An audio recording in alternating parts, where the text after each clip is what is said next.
O ministro Edson Fachin decidiu hoje anular todas as sentenças da Lava Jato de Curitiba contra o ex-presidente Lula. Os processos seguem para a Justiça Federal de Brasília, onde serão analisados de novo.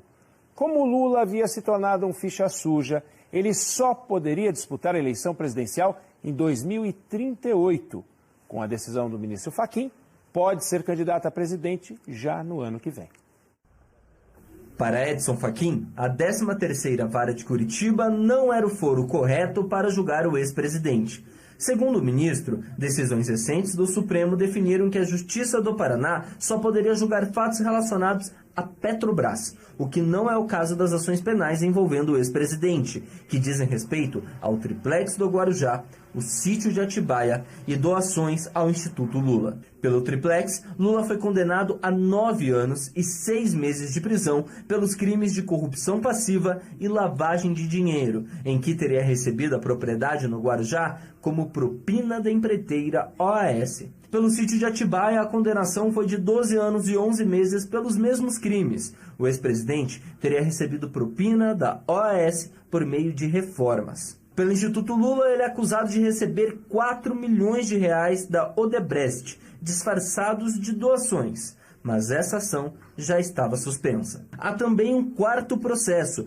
que envolve a compra de um terreno para a construção da sede do Instituto e de um imóvel vizinho ao apartamento de Lula, em São Bernardo do Campo. A Procuradoria-Geral da República vai recorrer da decisão monocrática de Edson Fachin, e esse recurso é julgado pelo plenário, com os 11 ministros do tribunal. No Congresso, a decisão de Fachin é vista como tentativa de salvar a Lava Jato e frear as ações contra o ex-juiz Sérgio Moro, que é alvo de denúncias de conluio com o Ministério Público para condenar Lula. O presidente da Câmara, Arthur Lira, disse pelas redes sociais que o ex-presidente pode até ser considerado inocente, mas que o ex-juiz Sérgio Moro não. A decisão de Fachin não inocenta o ex-presidente. Ele enviou as investigações para a Justiça do Distrito Federal para recomeçar o processo praticamente da estaca zero. Caberá ao juiz decidir se aceita a denúncia oferecida pelo MP. A decisão de hoje do ministro Fachin, na realidade, ela reconhece, depois de 5 anos, a ilegalidade do processo contra o presidente Lula.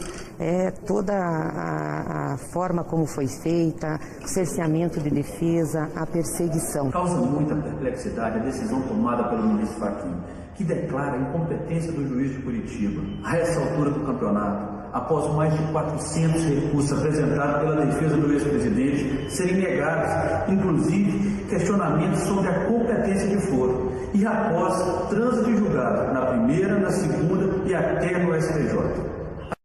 Vamos entender melhor? Com a decisão do ministro Fachin, as ações contra Lula vão para a Justiça do Distrito Federal, onde serão analisadas novamente. Quem vai te explicar é o Rodrigo Hidalgo. Para que os processos contra o ex-presidente recomecem, é preciso que um juiz do Distrito Federal decida se aceita a denúncia, pede novos depoimentos ou novas provas. As perícias que foram feitas nos processos, as oitivas de testemunhas que foram feitas, testemunhas de acusação, testemunhas de defesa, esses atos poderiam ser aproveitados, e aí lá no Distrito Federal, em Brasília, a Justiça Federal daria apenas outras decisões nessas ações. Vamos lembrar, é o caso do triplex do Guarujá, é o caso do sítio de Atibaia e o caso do Instituto Lula. O Procurador-Geral da República, Augusto Aras, deve recorrer. Caso a decisão do ministro Edson Fachin seja mantida pelo plenário do Supremo Tribunal Federal, os trâmites devem demorar. Um processo com essa complexidade não se faz de um dia para o outro.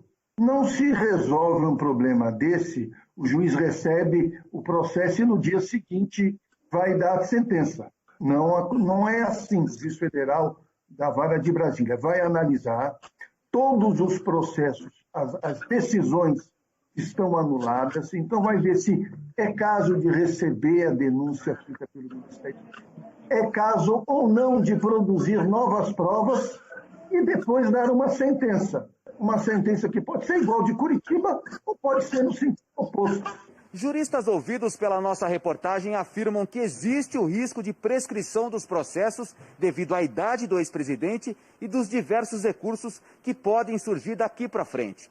Outro questionamento é a demora para essa decisão monocrática de julgar a 13ª Vara Federal de Curitiba incompetente para processar e julgar Lula. O TRF4 não viu que o Moro era incompetente.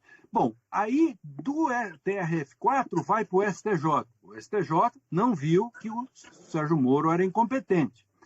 Foi para o Supremo, demorou um tempão até que o Supremo, pelo menos na voz agora do relator, que é o ministro Fachin, disse que era incompetente. Ou seja, passou por várias instâncias até chegar agora que o ministro Fachin disse ele era incompetente. A defesa de Lula diz que recebeu com serenidade a decisão do ministro Fachin sobre o pedido de habeas corpus feito pelos advogados em novembro do ano passado e que ela está em sintonia com o que sustentam há mais de 5 anos.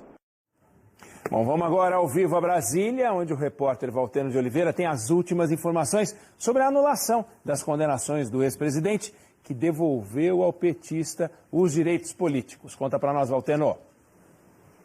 Olha, uma segunda-feira chuvosa aqui em Brasília e isso caiu como uma bomba, né? Na verdade, um turbilhão que movimenta o meio jurídico e político a decisão do ministro Fachin. Agora, já temos uma consequência imediata. O Ministério Público Federal vai recorrer da decisão do ministro. Geralmente, esses recursos que são feitos em habeas corpus, eles são decididos pela turma, é a segunda turma, mas o ministro Fux, para ganhar, para ter segurança jurídica, tem levado questões polêmicas ao plenário. Há uma expectativa de que isso aconteça.